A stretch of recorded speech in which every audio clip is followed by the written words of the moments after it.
ज़मीन फटी ना आसमान गिरा। यूट्यूबर्स हैं जो हर जगह पे बगैरती फैला रहे हैं। तो हम काजी फैज़ ईसा की अता तारड़ साहब का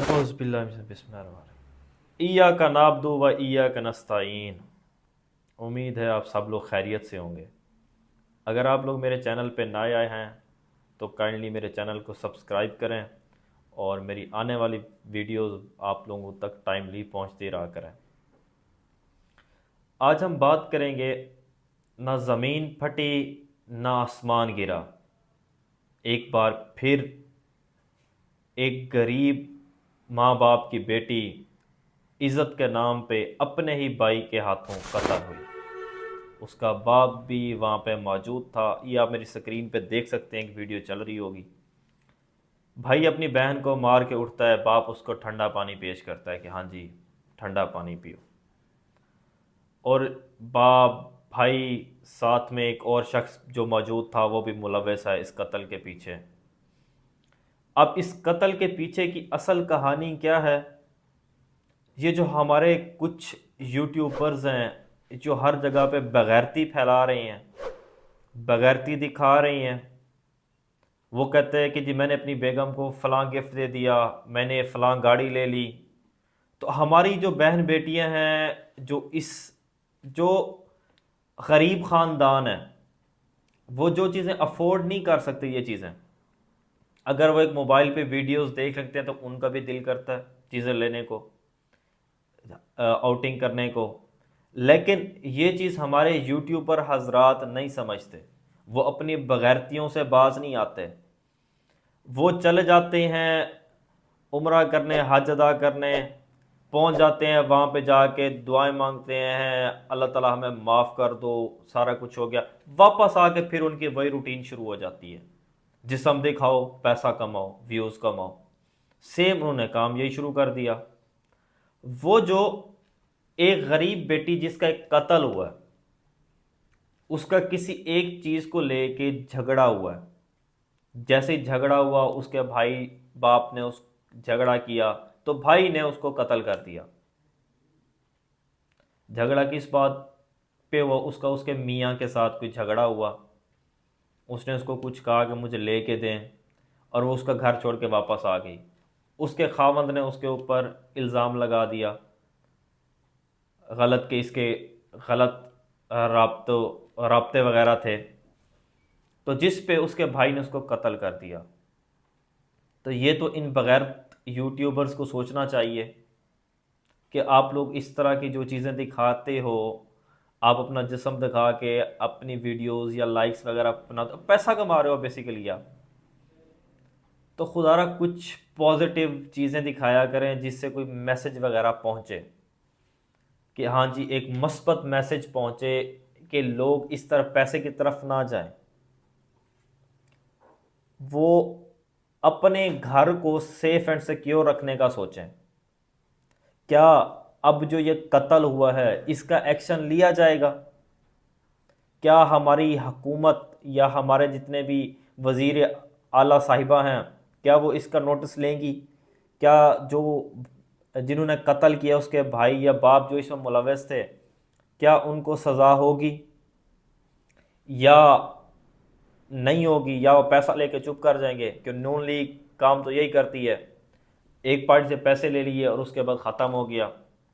जो लोग औरत के हकूक़ पे बात करते हैं तो हम लोग उनको फेमिनिस्ट कह देते हैं, हम लोग उनको उनके बारे में बुरी बातें शुरू करने लग जाते हैं। क्या अब औरत के हकूक़ पे बात करना मुनासिब नहीं है? क्या अब औरत के हकूक़ कहाँ गए? औरत तो हर जगह पे रोंदी जा रही है। औरत के हकूक़ के बारे में क्या अब हमारी जो हुकूमत है वो कुछ फ़ैसला करेगी, या हमेशा की तरह चुप हो जाएगा, या हमेशा की तरह कानून आंखों पे पट्टी बांध लेगा और चुप करके बैठ जाएगा? अब दूसरी बात करते हैं हम काजी फैज़ ईसा की। शहबाज शरीफ जो हमारे पीएम साहब हैं, उनके साथ आज अदालत में मुलाकात थी। मुलाकात उनकी क्या थी कि जो 6 जजेस ने खत दिए हैं जो ख़त लिखा, उन्होंने लिखा कि हमारे ऊपर जुल्म किया गया, हमारी वीडियोस बनाई गई, हमारे घरों के अंदर बग्स लगाए गए, हम लोगों से ज़बरदस्ती बयान लिया गया। तो शहबाज शरीफ साहब काजी फ़ाइज़ ईसा से मिलने अदालत गए हैं।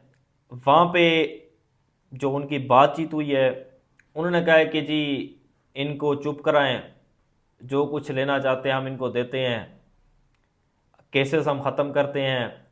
और उसी दौरान ही पता चलता है जी N127 जो कि अता तराड़ का हलका था, उसकी इलेक्शन कमीशन ने रीकाउंटिंग का नोटिफिकेशन जारी कर दिया है। इलेक्शन कमीशन ने कहा है कि जी वहाँ पे फॉर्म 45 के मुताबिक फैसला ये फॉर्म 47 का इशू था, तो दोबारा से रिकाउंटिंग की जाएगी, जो कि अता तारड़ के लिए बहुत ही ज़्यादा मुश्किल होगी कि अता तारड़ की विकेट गिरी समझा। मतलब नून लीग को इन 6 ख़तों के मुकाबले में अता तारड़ की विकेट भी गिर गई। अब अता तारड़ मैच से आउट हो चुके होंगे।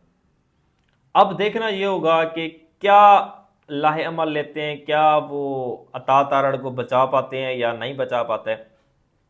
बाकी रही बात काजी फैज़ ईसा और जस्टिस मंसूर अली, जिन्होंने जो मिले हैं शहबाज शरीफ साहब से, और इन्होंने ये क्या काम किया, हमेशा की तरह जो PTI के नुमाइंदे थे, वकील हजरात, जिसमें लतीफ़ खोसा साहब भी थे, अली मोहम्मद ख़ान साहब भी थे, जो कि सुप्रीम कोर्ट आ रहे थे, इन्होंने उनको दरवाजे पे ही रोक लिया और उनको कहा कि जी आप लोग यहाँ से अंदर नहीं जा सकते, मतलब अपनी गाड़ियों पे नहीं जा सकते।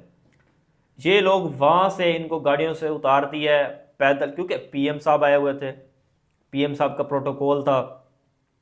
तो जब PM साहब का प्रोटोकॉल था शहबाज शरीफ साहब का, तो कौन कैसे अंदर अपनी गाड़ियाँ लेके आ सकता है, उनका काफ़िला तो बहुत बड़ा होता है।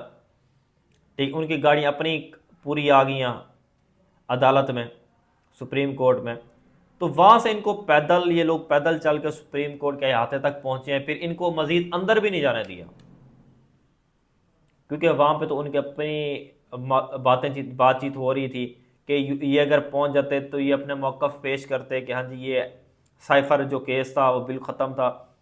अब साइफ़र पे अब इन्होंने जो दूसरा नुक्ता उठाया है वो ये उठाया है कि साइफ़र इमरान ख़ान के दौरे हुकूमत में ही चोरी हुआ। जो चोरी हुआ है वो अटॉर्नी जनरल की ड्यूटी होती है, तो उसने कराया है। लिहाजा ये इनका जो इल्ज़ाम था इमरान ख़ान के ऊपर, ये सरासर गलत था। अब कोई जवाज़ नहीं बनता उसको अंदर रखने का, लेकिन उसको पेशियाँ पे पेशियाँ दे दिए जा रही हैं ताकि जो जजेस साहबान वाला फ़ैसला है ये एज सुन एज़ पॉसिबल ख़त्म हो सके, कि इनको हम किसी ना किसी तरीके से लेन देन करके ख़त्म कर लें। शहबाज शरीफ मिलने भी इस वजह से आए हैं कि इस ख़त का कुछ ना कुछ फ़ैसला किया जाए, क्योंकि इनका जो बाप अमेरिका बैठा हुआ है, वो ऊपर बैठा हुआ है, वो इनको वो इनका कन्वीनियर बना हुआ है। वो इनको बता रहा है कि हाँ जी मत आप लोग जाएं, कि इनको कहें कि कोई मदाखलत नहीं हुई, कुछ भी नहीं हुआ, कि आप लोगों ने हर काम सेफ़ एंड सिक्योर किया हुआ है। तो लेकिन जजेस साहबान कहते हैं कि जी मदाखलत हुई है, एस्टेब्लिशमेंट की मदाखलत है, हमारे दरमियान हमारे घरों में बग्स वगैरह थे।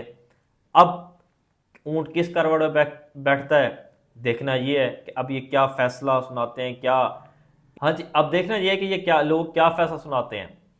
अब क्या जजेस साहबान के हक़ में फ़ैसला होगा, जितने वकला हैं सारे एक साथ इकट्ठा हुए हैं कि हमें कोई किसी भी किस्म की किसी भी चीज़ की मदाखलत आज के बाद से नहीं चाहिए। तो देखना ये होगा कि क्या ये फ़ैसला इनके हक़ में आएगा या हमेशा की तरह फ़ैसला इस्टेब्लिशमेंट करेगी और वही इन सबको करना पड़ेगा। वैसे चाहिए तो ये कि सारे जो ये फ़ैसले करवा रहे हैं पीछे, उनको खुद ही बैठ के हुकूमत कर लेनी चाहिए, या हुकूमत बनाएं भी ना, इन्होंने नाम की जो हुकूमत बना रखी हुई है इसको छोड़ दें, खुद ही बैठ के सारा काम वगैरह करें। तो आप लोग मुझे ये ज़रूर बताइएगा क्या मैं आप ठीक कह रहा हूँ या गलत कह रहा हूँ, और आपका इस बारे में क्या पॉइंट ऑफ व्यू है, मुझे कमेंट सेक्शन में ज़रूर बताइएगा। तब तक के लिए अल्लाह हाफ़िज़।